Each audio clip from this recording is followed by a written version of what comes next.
জিয়াউর রহমানের যোগ্য উত্তরাধিকার, রক্তের উত্তরাধিকার তারেক রহমান 2004 সালের 21 আগস্ট গ্রেনেড হামলা মেরে করেছে। আপনারা গ্রেফতারের ভয় দেখাইলে আসবে কেমন করে? না, আমি আপনাদের ভয় দেখালে যদি আপনি ভয় পান আমার দেখাইতে অসুবিধা কি? এটা তোর পয়সা খরচ তাই। 19 বার আমার নেত্রীকে হত্যার চেষ্টা করা হয়েছে, জীবন ধ্বংস করার জন্য আপনার এই মামলাগুলো দেওয়া হয়েছে। আমরা এটা বলেছিলেন। 19 বার আমার নেত্রীকে হত্যার চেষ্টা করছে তারা। আপনি তো বিএনপি তো ইতিহাস বিকৃতির উস্তাদ, হেডমাস্টার।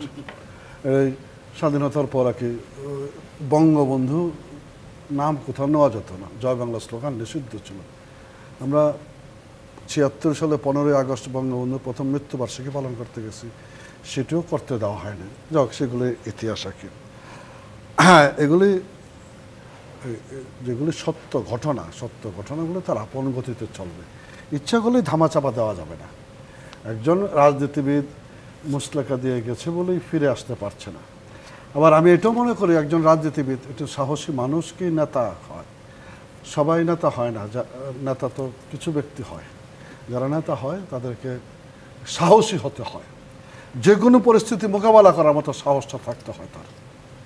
তো নিঃসন্দেহে অভিযোগগুলো যদি মিথ্যা হয়, অভিযোগগুলো যদি বানোয়াট হয়, তাহলে তারেক জিয়াকে দেশে এসে এগুলি মোকাবেলা করার তারেক রহমান কি এখন চাইলেই প্লেনের টিকিট কেটে বাংলাদেশে ফিরতে পারবে? সেটা তো আমার বিষয় না। এই দেশের পক্ষ থেকে না, এটা আমি বলছি যে তারেক অনেক আগেই ফিরা উচিত ছিল, এখনো ফিরে নাই কেন এটা বিএনপি বলতে পারবে। এটা আমার সিদ্ধান্তের বিষয় না।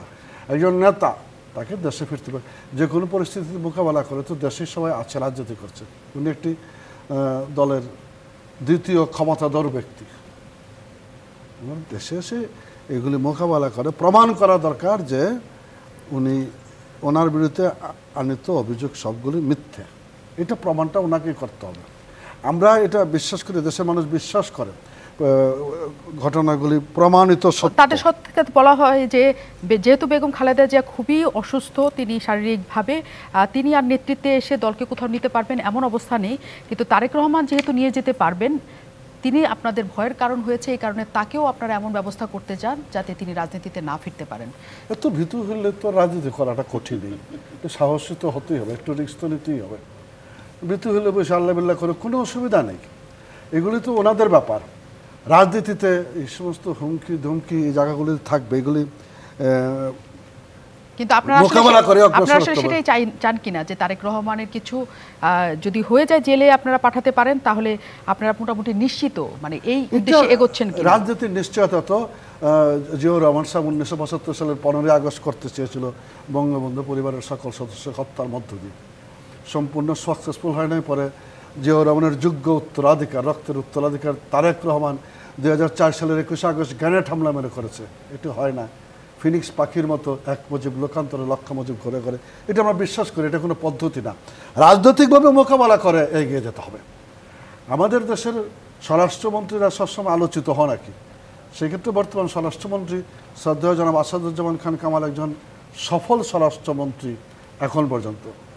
এখন ওনারা বলতেছে যে পদত্যাগ করা উচিত, তার পদত্যাগ করা উচিত। এটা মানে ছেলে মানসিকতা কি, ছেলেরা তো মহাত নয়।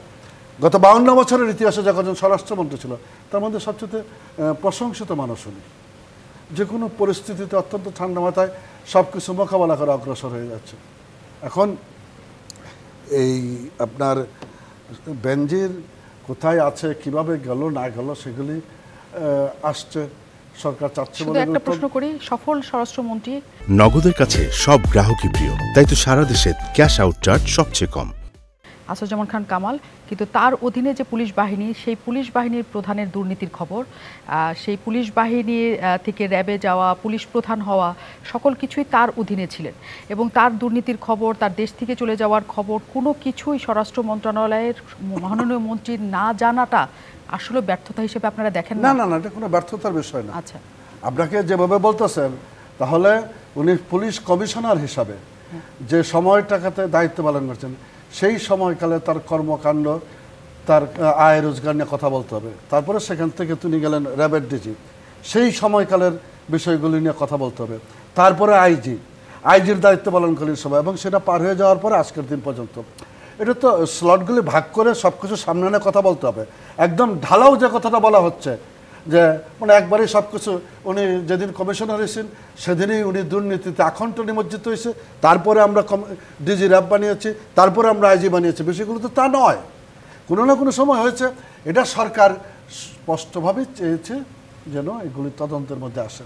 এখন এই কথা তো বলতে পারবে না যে যখন নোটিশে আসছে, টেলিভিশনে আসছে, পত্রিকায় আসছে বেনজিরের ঘটনা, তখন তিনি ইমিগ্রেশন পার হয়েছেন, এই প্রমাণটা তো কেউ দিতে পারবে না। কথার কথা বলে এটাকে আলোচনার টেবিলটাকে জমানো যাবে। আসার পরে তিনি ইমিগ্রেশন পার হয়েছেন, কোন সময় পার হয়েছেন না হয়েছেন হ্যাঁ জানেন না, কিন্তু এটার যে তারিখ পাওয়া গেছে তাতে খবরের কাগজে আসার পর দুদক তার সাথে তদন্ত শুরু করার পরে তিনি দেশ ছেড়েছেন, সেই খবরটাই আছে এখনো পর্যন্ত, যদিও নিশ্চিত কোনো খবর কোথা থেকে আমরা এখনো পর্যন্ত পাইনি। তারেক রহমান দেশে প্রত্যাবর্তন করবেন, বিএনপির দায়িত্ব নেবেন। তার মা অসুস্থ, বয়সের ভারে ভারাক্রান্ত, তার মাকে অব্যাহতি দিয়ে বাকি জীবনটা সুখে থাকার সুযোগ করে দিয়ে উনি দায়িত্ব নেবেন, এটাই স্বাভাবিক।